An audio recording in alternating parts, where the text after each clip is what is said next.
आज आपण या व्हिडिओमध्ये मराठीचे सामान्य नाम बघणार आहोत। आता यामध्ये आपण काय करणार आहोत तर इंग्लिश आणि मराठी दोघांमध्ये आपण हे ग्रामर समजून घेणार आहोत। तर चला व्हिडिओला सुरुवात करूया। सर्वात अगोदर सामान्य नाम म्हणजेच काय तर कॉमन नाउन। आता कॉमन नाउन म्हणजे काय, ज्या नामांनी सामान्य व्यक्ती, वस्तू, प्राणी, स्थळ यांचा उल्लेख होतो त्याला सामान्य नाम असं म्हणतात। हे झालं त्याचं मराठी डेफिनेशन। इंग्लिश मध्ये त्याला काय म्हणतात हे आपण शेवटी बघणार आहोत। म्हणजेच काय, ज्या नावांनी त्या व्यक्तीचा, वस्तूचा, प्राण्याचा, स्थळ म्हणजे त्या प्लेसचा उल्लेख होतो त्यांना सर्वांना काय म्हणतात, सामान्य नाम।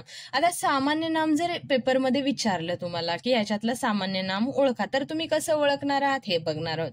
पहिला आहे बागेत मुले खेळत आहेत। आता याच्यामध्ये काय येणार आहे, बाग येणार आहे आणि मुलं येणार आहेत। बाग काय येणार आहे, कारण सामान्य नाम म्हणजे अशी खूप सारी नावं असतात आणि प्रॉपर नाव म्हणजेच काय, विशेष नाम असतं, त्याच्यामध्ये फक्त तो एकच असतो। सामान्य म्हणजे खूप सारे असतात, मग बागा खूप सारी असणार आहेत, मुलं खूप सारी असणार, त्यामुळे याच्यामधलं सामान्य नाम काय येणार आहे, बाग आणि मुले। आता इंग्लिश मध्ये काय येणार आहे, childrens are playing in the garden. Childrens म्हणजे मुलं आणि गार्डन म्हणजे तर जी काय आहे ती बाग। त्यानंतर सेकंड नंबर आहे कुत्रा जोरात भुंकत आहे। आता ह्याच्यामध्ये सामान्य नाम काय आहे तर कुत्रा। का, कारण त्या कुत्र्याचं नाव सांगितलं आहे का, जर कुत्र्याचं नाव सांगितलं असतं तर ते काय झालं असतं, प्रॉपर म्हणजेच आपलं विशेष नाम झालं असतं। सामान्य नाम कारण कुत्रे खूप सारे असतात। The dog is barking लाऊडली। आता ह्याच्यामध्ये काय येणार आहे, कॉमन नाउन येणार आहे आपला डॉग। थर्ड नंबर आहे शाळेत शिक्षक शिकवत आहेत। आता ह्याच्यामध्ये कॉमन नाउन म्हणजे सामान्य नाम काय येणार आहे, शाळा येणार आहे आणि शिक्षक येणार आहे। का, कारण शाळेचं नाव नाही सांगितलं आणि शिक्षकांचं नाव नाही सांगितलं, कारण शिक्षक खूप सारे असतात, शाळा खूप साऱ्या असतात। इंग्लिश सेंटेन्स येणार आहे the teacher is teaching in the school. आता इथे काय आहे, टीचर, का त्या टीचरचं नाव सांगितलेलं आहे का, तर नाही, टीचर्स खूप सारे असतात, स्कूल खूप सारे असतात, त्यामुळे हे झालं आपलं कॉमन नाउन। फोर्थ नंबर आहे शेतात बैल काम करत आहे। आता ह्याच्यामध्ये सामान्य नाम काय येणार आहे तर शेत येणार आहे आणि बैल येणार आहे। का, कारण त्या शेताचं नाव नाहीये आणि बैलाचं पण नाव नाहीये, त्यामुळे हे काय झाले आपले सामान्य नाम। इंग्लिश सेंटेन्स येणार आहे the oxen are working is the field.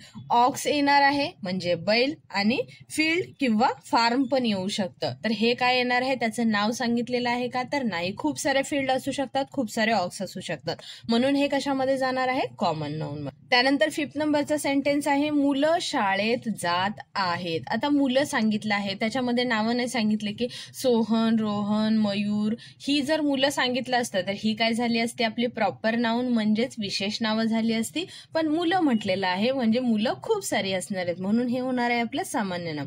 Children's are going to school. आता ह्याच्यामध्ये मुलं आणि शाळा आले, याच्यामध्ये येणार आहे चिल्ड्रन म्हणजे मुलं आणि स्कूल म्हणजे शाळा, ही झाली आपली कॉमन नाउन। माणूस रस्त्यावर चालत आहे। आता माणूस, त्या माणसाचं काही नाव नाही सांगितलं, रस्त्याचं नाव सांगितलं आहे का, म्हणजे रस्ते खूप सारे असतात, माणसं खूप सारी असतात। A man is walking on the road. So man आणि रोड हे काय होणार आहेत आपले कॉमन नाउन। त्यानंतर सेवन्थ नंबरचा आहे पक्षी आकाशात उडत आहेत। आता पक्ष्यांचं नाव आहे का, नाही। आकाश काय असणार आहे, आकाश हे आपलं प्रॉपर नाउन असणार म्हणजे विशेष नाउन। का, कारण आकाश हे एकच आहे। बर्ड येणार आहे, बर्ड येणार आहे आपलं कॉमन नाउन आणि फक्त बर्डच येणार आहे आपलं काय येते, कॉमन नाउन। त्यानंतर 8 नंबर आहे गायी शेतात चरत आहेत आणि गायी खूप साऱ्या असतात, शेत खूप सारे असतात, म्हणून हे जाणार आहे सामान्य नाम मध्ये।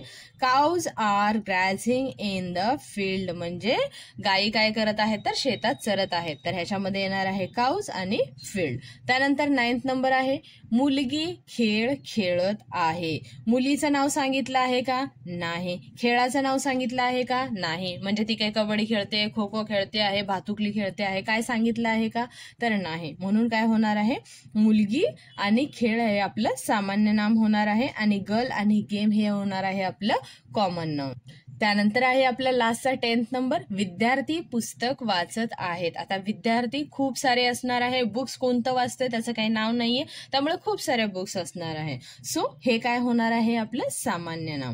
Student are reading a book, student होणार आहे आपला कॉमन नाउन आणि बुक पण होणार आहे कॉमन नाउन. आता इंग्लिशमध्ये त्याचं डेफिनेशन काय असणार आहे, तर common noun refer for a general name of a person, place, animal or things. म्हणजे कॉमन नाउन कशाला रिफर करतं, जे जनरल नावं असतात, जशी की पर्सन व्यक्तीची नावं, प्लेस जागेची नावं, ॲनिमल प्राण्यांची नावं, थिंग्स वस्तूंची नावं.